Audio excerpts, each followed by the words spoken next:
This audio presentation of Neville Goddard's The Birth of the Babe is brought to you by audioenlightenment.com. Copyright 2012, all rights reserved. The Birth of the Babe. When I left 2 months ago, I asked you to join in testing with me what I have heard and told you. But now I can say as did Job 42:5, I have heard of thee by the hearing of the ear, but now my eyes seeth thee. Tonight as I stand here, I can say what he said centuries ago. When I left, I had heard of this principle, and I had proved it, but I had not seen it. But now I have seen it, so I can stand here and tell you something I could not have told you 2 months ago. Here we are in 1959, and we wonder about a book written centuries ago, the Bible. How can it guide us in an atomic age? We think we are now so wise. There comes one scientific book after another, and each wiser than the previous one. And how can a book written, you might say, by shepherds be a guide today? Is it true? I know tonight it is more true than anyone knows. The book called the Bible is not what any of the priesthoods of the world think it to be. We say that God is all imagination, and that God and man are one, and we exist in him and he in us. The eternal body of man is all imagination, that is, God himself. Blake. I told you that I believed it and heard it and read it and tried to put it into practice. But now I know that you and I are made of the very substance of God, and we are one with him. I want to share with you an experience I had on the morning of July 20th in San Francisco. But first let me quote from Isaiah 9:5. And a virgin shall conceive, for unto us a child is born, unto us a son is given. And the government shall be upon his shoulder, and his name shall be called Wonderful, Counselor, the Almighty God, the Everlasting Father, the Prince of Peace. He shall be called Emmanuel, and to the increase of his government and peace shall be no end. And a little child shall lead them, and this shall be the sign. Ye shall see a babe wrapped in swaddling clothes, lying in a manger. The prophecy of Isaiah is true. On the morning of July 20th, I was in San Francisco, a city named after a saint, and I was living in a hotel named after a pirate, the Sir Francis Drake. At 4 o'clock in the morning, a most wonderful dream was interrupted. I was dreaming of tomorrow's man, where all the arts flourished, when instead of just hearing music, you could see it forming into beautiful patterns. I was freezing this, when it was interrupted by the most terrific vibration within my skull at the base. This intensity increased and increased, but instead of being catapulted into space, I am being squeezed out of this body inch by inch. And I find myself with my head on the floor, and I literally pull myself out through this skull. And then I'm having a few moments of rest, and I look back at this bed, and I see myself there like someone in the recovery room coming out of anesthetic, my head moving from side to side. I remember my wife doing this after the birth of our child, when she was not yet fully conscious, that sideways movement of her head over and over, and then I heard the whole vibration again, and now it is coming from the corner of the room. I thought it might be the wind, and for a moment I contemplated that, and then I looked toward the bed where this body had been. There was no body, but in its place were my 3 eldest brothers. My brother Cecil was at my head, my brother Victor on the left foot, and my brother who was a doctor at the right foot. They were very disturbed by this vibration, but the most disturbed is my brother the doctor. He went over to the window, and then he stood looking down, and I saw something on the floor, and he said, "It is Neville's baby." And the other said, "How could he have a baby?" But I lifted a baby from the floor, wrapped it in swaddling clothes, and I held it in my arms, and I said, "How is my sweetheart?" And then it smiled at me, and I awoke. I know the story is truer than I ever knew it to be, the story of the birth of Christ Jesus. But it is not something that took place, but is taking place. I can make no pretense of holiness.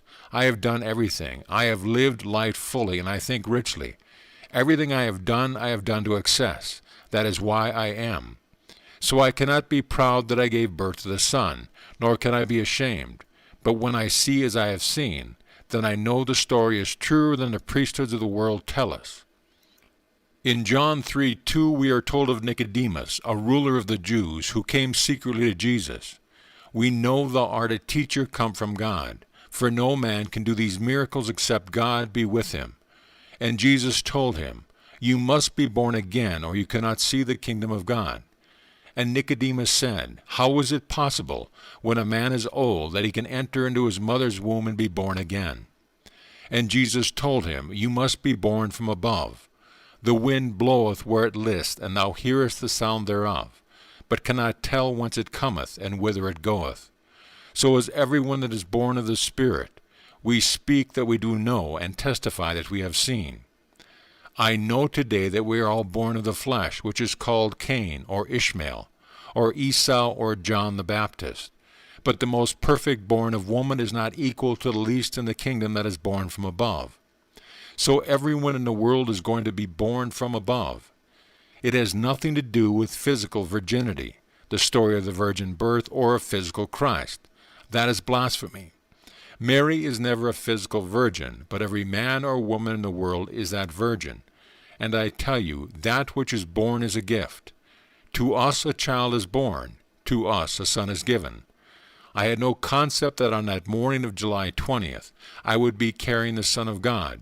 But those who worship must do it in spirit and in truth. My brothers did not see me, they only saw the offspring. I am my Father who is God. The child was actually my son and actually Jesus Christ, and I gave birth to it. I was self-begotten by me. Isaiah 54:5. For thy Maker is thine husband, the Lord of hosts is his name. This is not the offspring from beneath, the whole world is beneath. But something comes from us that is immortal, and it is from above. And now I know beyond all doubt that the story of the four Gospels is truer than the priesthood tell us, and the story of Isaiah is truer than any rabbi can tell. Imagination is God, but it has to be experienced to be known, and no man's experience is the same to another as his own experience. I have asked you in the past to tell me your experiences, as I have told you mine, but nothing can be a substitute for your own. It does not come by observation, but it comes like a thief in the night, when you would least expect it. Let no one tell you that by trying to be holy or generous, or by exercises or fasts or diet, that is the way. No one could foresee such an experience. I could prophesy things based on the experience of men more than this, but this I could not prophesy, or when it would come. The Bible is the most modern book in the world. Every year books come out and the concepts change as more books come out, and change and change. But here is this everlasting vision that is true. It does not matter what you have done in this world. You are here for only one purpose, and that is to bring Jacob to the Lord. Isaiah 49. He who formed me from the womb to be his servant, to bring Jacob again to him. The perfect servant is going to find Jacob, the lost boy, the prodigal son. We are all the prodigal son. We spent everything, every vision, for I cannot wait to tell each of them when they happen. I could not wait for this night to tell you this. My first night in San Francisco, I could not wait to tell my audience. Someone after this meeting, who was an authority on masters, adepts, and such, said, "How silly, he talked about having a baby." They do not know that the greatest story ever told is told between Genesis and Revelation. Many books of the Bible are commentaries. They are not visions, but the first 5 books are true visions. Judges is vision, and Joshua the 2 books of Samuel, the 2 books of Kings, all the Psalms are all perfect visions. Proverbs and Ecclesiastics are commentaries, but not true vision. The others I mentioned in the 4 Gospels and Revelation are perfect vision, and every man in the world is going to fulfill them. No one will be lost, because your Father who made you out of his very being is your husband, and he sires you out of his only begotten Son. He is making all of us centers of imagining, or centers of reality. I have heard it before with the hearing of my ear, but now my eye seeth it. Ab told me this. When he met me, he told me that I had come to do a certain work, and he called me by name, though I had never before met him or me. He gave me a piece of paper, and I put it in an old Bible, and here are the words written in 1933. The King of Kings, the eternally becoming one, which men call Christ, must ever be remembered as a little child. He wrote that out for me, and I put it away all this time. I tell you that God made you out of his very being, and that we are made from the very soul of God. And then he sires the image of himself in symbolism. I found this infant in swaddling clothes. I will not fail, for it is God doing it. Science laughs at the Bible and says there is no God, that the whole story is fake. But I tell you that the story is truer than any book you have ever read. I know I have done what I was told to do. He formed me from the womb to be his servant, and to bring Jacob again to him. He wants that symbol of all the people in the world, and he wants me to produce it myself. That symbol that shows I am the father of the whole vast world. But my brothers say, how could Neville have a baby? These were wise men of the world, but they could not understand. The one who is a doctor understood and said, it is Neville's baby. They could not see me, but I was real and invisible like my Father, for my Father is spirit. I am real without form. I did not produce this child out of any physical womb, but in a way no man could ever conceive. The word is from pneuma, meaning a current of wind. I actually felt when I heard this disturbance that the wind caused it. And then comes the infant wrapped in swaddling clothes. I did not know a child was being born when I squeezed myself out of this form, and then looked back at the body on the bed, moving its head from side to side. Blake said, she does not know what is happening, either good or evil. She is not to blame. And in the beginning of the book, Songs of Experience, he drew a picture of a child coming out of his head, forming as it were an egg. They said he was mad. What I have told you tonight is mad, but it is more true than anything I have ever told you. You are also worthy of this experience because you are made by God. If you live by faith in things not seen, you are preparing the way for the appearance of Jesus Christ in you.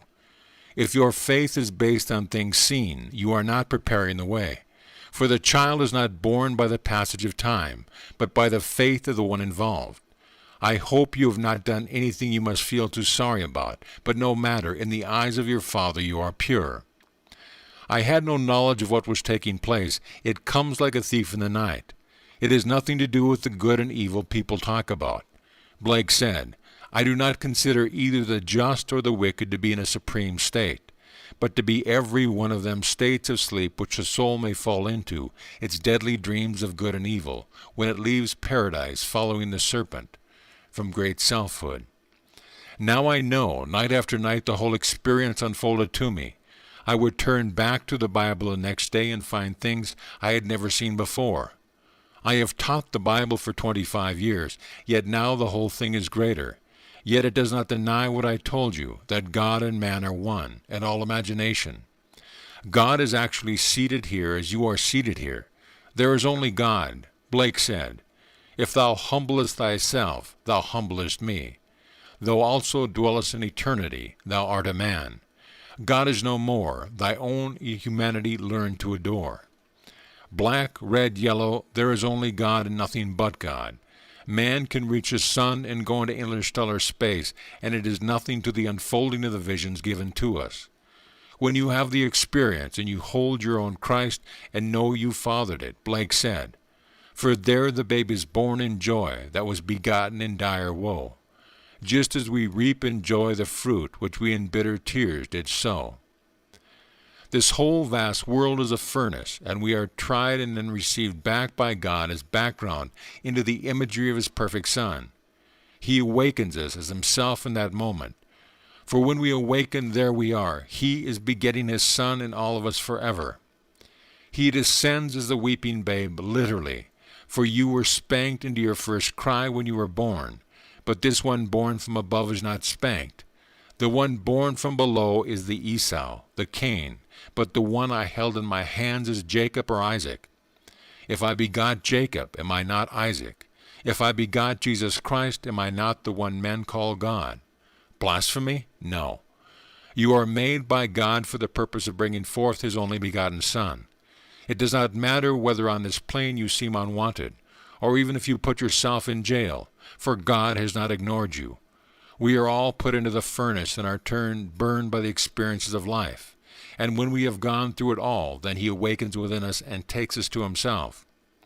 Whether you happen to give birth to him tonight, or in these 70, death is an illusion, and you will be just as alive as you do on the other side. For God, being the sire, cannot fail, and he will make everyone have the experience of producing his only begotten Son. A friend in San Francisco, having read Tennyson, said, "Be patient. The playwright may show in some fifth act what the play really means, and he will." Now let us go into the silence. Question: what is symbolism? Answer: the symbolism of a vision means that you are born from above. This body is Cain, but the second son does not come from the womb of a woman. The Lord of heaven is his name. I mean you are God, and I mean it in a more literal way than I have ever before, in spite of the scientists of this atomic age. Question: how can you teach this to children? Answer: a child is best taught by example. Living the life of a loving man is the best teaching in the world. Fall in love with humanity. Our life and our being are the being of God. Of course, there are some who say, "I am the son of the devil." But when I held the babe in my hands, I looked into his face and said, "How is my sweetheart?" And it looked into my face and smiled. It descends a weeping babe, but it ascends a smiling one.